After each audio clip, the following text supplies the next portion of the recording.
Shalom, chers frères et sœurs de la plateforme du pain quotidien. Que le Seigneur nous bénisse ce matin.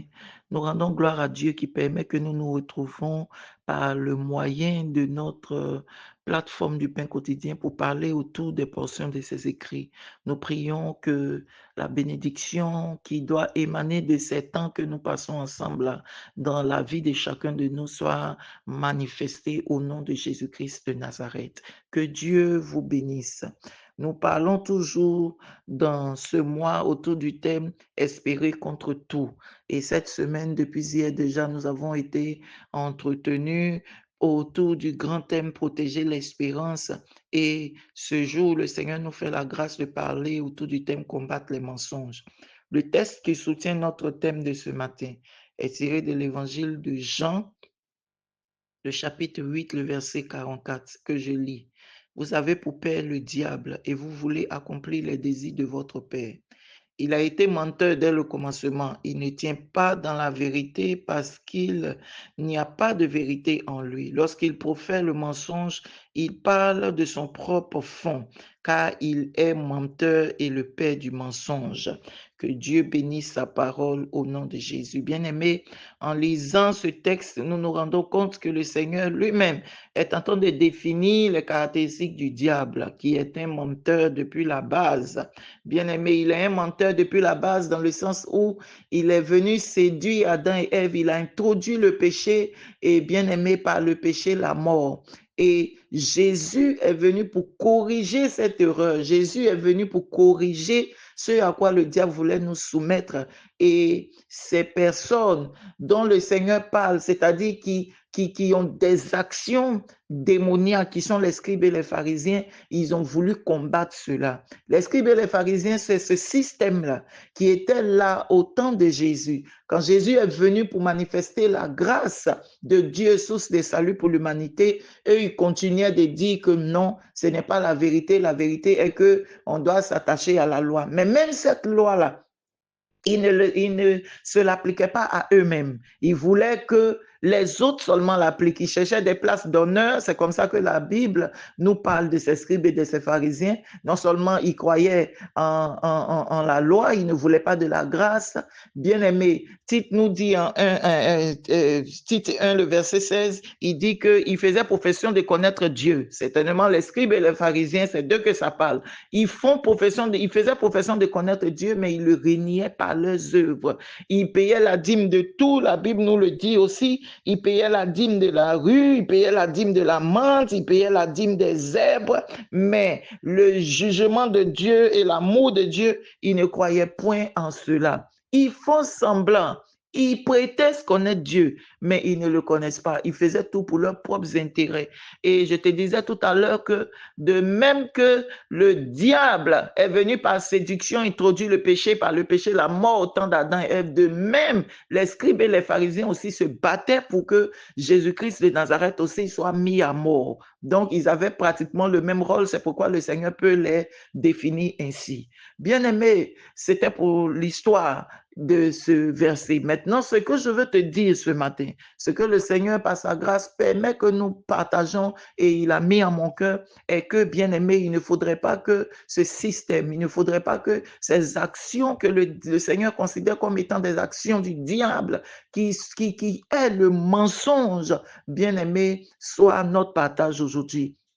Toutes les fois où nous serons en train de dire à quelqu'un fais du bien et que nous-mêmes nous ne faisons pas du bien, nous serons en train de dire à quelqu'un pardonne et que nous-mêmes nous ne pardonnons pas, nous serons en train de dire à quelqu'un sois humble que nous-mêmes nous ne sommes pas humbles, nous serons en train de dire à quelqu'un sois aimable que nous-mêmes nous ne sommes pas. Toutes les fois où nous serons en train de parler des éléments de la vérité qui est Christ et que nous serons en train de faire le contraire, bien aimés, nous serons aussi considérés comme des personnes travaillant pour le diable. Parce que, bien aimés, nous sommes régis par deux entités, deux gouvernements, deux gouvernances. C'est le royaume des ténèbres avec à leur tête le diable et ses démons. Et puis, il y a notre royaume aussi par lequel nous sommes régis, qui est le royaume où Jésus-Christ de Nazareth, par sa mort et sa résurrection sur la croix, nous conduit tout droit vers le salut de notre âme. Voilà. Et donc,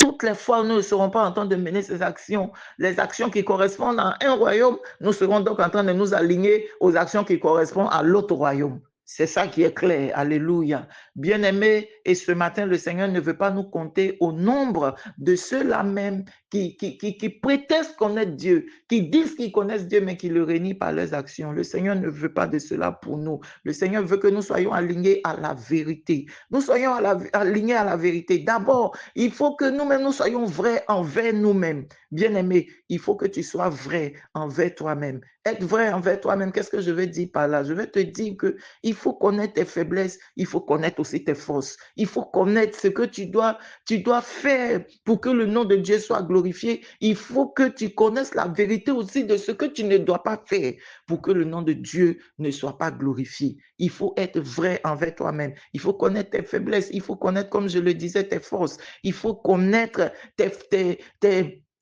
il faut te connaître toi-même, bien-aimé. Il faut accepter la vérité de l'évangile.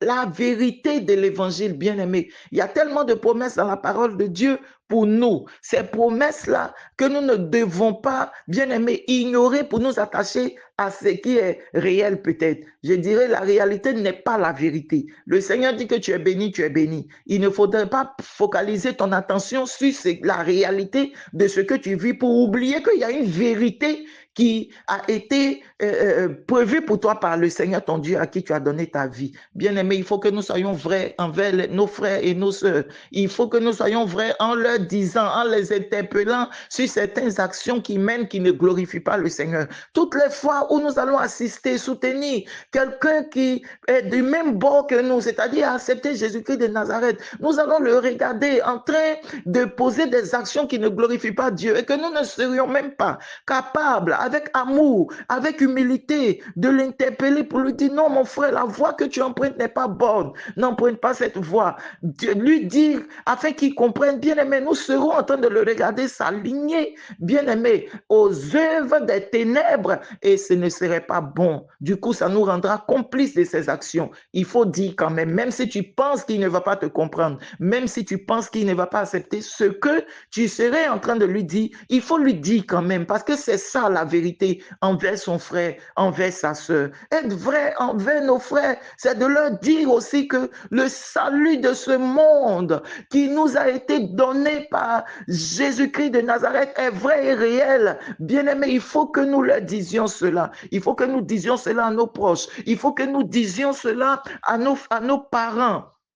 Il faut que nous parlons de Jésus-Christ de Nazareth. Partout où nous serons ainsi en train de répandre la vérité. Parce que Jésus-Christ lui-même est la vérité. Il est la vérité. Il n'est pas bien-aimé. Oh, ce qu'il a dit n'est pas des mensonges, c'est la vérité. C'est le diable qui est menteur depuis le commencement. Jésus est venu pour nous présenter sa vérité, la vérité à laquelle nous croyons aujourd'hui. Bien-aimé, il faut être vrai avec le Seigneur Jésus lui-même. Il faut que nous soyons en train de lui montrer chaque jour qu'effectivement, nous lui appartenons et que nous nous alignons à ce qu'il veut. Il faut que nous cherchions à le connaître par le moyen de sa parole. Il faut que nous intensifions sa présence dans nos vies en nous exerçant à faire ce qui est de lui. Soyons vrais dans notre appartenance à Christ. Soyons vrais dans notre marche avec le Seigneur. Soyons vrais. Prouvons,